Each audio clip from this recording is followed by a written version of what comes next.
నగరంలోని ఇందిరా సత్యనగర్లో ఆక్రమణల పేరుతో పేదల ఇళ్లు తొలగించి వారిని కుటుంబాలతో సహా రోడ్డున పడేశారని కాంగ్రెస్ రాజమహేంద్రవరం పార్లమెంట్ కోఆర్డినేటర్ టీకే విశ్వేశ్వరరెడ్డి ఆగ్రహం వ్యక్తం చేశారు. ఈ మేరకు సబ్ కలెక్టరేట్ వద్ద బాధితులతో కలిసి ఆందోళన చేపట్టారు. ఇందిరా సత్యనగర్ పుంత రోడ్డును సర్వే చేయకుండా ఎలా ఇల్లు తొలగిస్తారని అధికారులను నిలదీశారు. ఆక్రమణలైతే ఆ ఇళ్లకు పన్నులు ఎలా వేశారని, కరెంటు కనెక్షన్, విద్యుత్ సదుపాయం ఎందుకు ఇచ్చారని ధ్వజమెత్తారు. సుమారు 50 సంవత్సరాలుగా అక్కడ నివాసం ఉంటున్న వారికి అకస్మాత్తుగా జేసీబీలతో వచ్చి బలవంతంగా ఇల్లు తొలగించి రోడ్డున పడేశారని మండిపడ్డారు. అక్కడ 80 అడుగులకు సర్వే చేసి 40 అడుగుల రోడ్డు నిర్మాణం చేసినా మిగిలిన 40 అడుగుల్లో G+1 లేదా 2 ప్రాతిపదికన ఇల్లు నిర్మాణం చేయాలని డిమాండ్ చేశారు. అక్కడ ఉంటున్న పేదలపై ప్రతాపం చూపించిన అధికారులు పెద్దలను మాత్రం ఎందుకు వదిలేశారని నిలదీశారు. ఒకవైపు వర్షాలు పడుతున్నాయని కట్టుబట్టలతో రోడ్డున పడిన వారి పరిస్థితిని ప్రజాప్రతినిధులు, అధికారులు పట్టించుకోకపోవడం దారుణమన్నారు. అనంతరం ఆర్డీఓ శివరాముడిని కలిసి వినతి పత్రం అందజేశారు.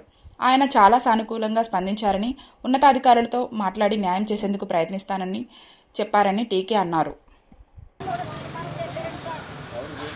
అటువంటి దారుణమైన పరిస్థితుల్లో మరి మన రాజమండ్రి ఎమ్మెల్యేలు కానీ అంతకుముందు ఉన్నటువంటి అధికార ప్రతినిధులు కానీ ఎంపీ గారికి ఎలాగ కనపడలేండి. అలాగే ఢిల్లీ తప్ప రాజమండ్రి కనపడదాడికి అటువంటి వీళ్ళెవరూ కూడా పట్టించుకోలేదు. మరి నేను మా పేపర్ మిల్లుకి సంబంధించినటువంటి 3-4 కూడా పుంత రోడ్లో ఉన్నట్టు వాళ్ళ చూడటానికి వెళ్తే వాళ్ళు ఇదంతా కూడా ఎక్స్ప్లెయిన్ చేసి చెప్పడం జరిగింది.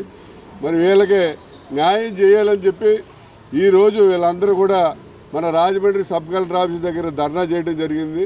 అయిన తర్వాత అందరూ కలిసి మన ఆర్డీఓ మన రాముడు గారు ఆయన దగ్గరికి వెళ్ళి విషయం అంతా కూడా ఎక్స్ప్లెయిన్ చేస్తే ఆయన చాలా పాజిటివ్గా రియాక్ట్ అయ్యాడు.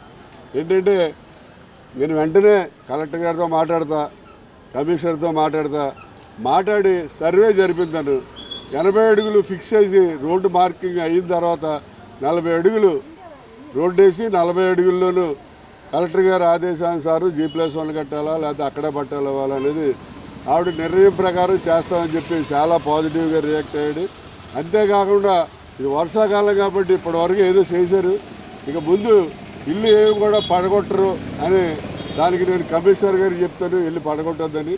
ఈ సర్వే అయిన తర్వాత ప్రాబ్లం క్లియర్ అయిన తర్వాత అక్కడ 80 అడుగుల రోడ్డా 40 అడుగుల రోడ్డా అని నిర్ణయించి కలెక్టర్ గారు చెప్పిన తర్వాత ఒకవేళ 80 అడుగుల రోడ్డు ఇవ్వాల్సి వస్తే వీళ్ళకి ఆల్టర్నేట్గా ఎక్కడో చోట బాంబే కానీ టిట్కో హౌస్లో ఎక్కడైనా కూడా హౌసెస్ అలాట్మెంట్ ఇస్తామని చెప్పారు.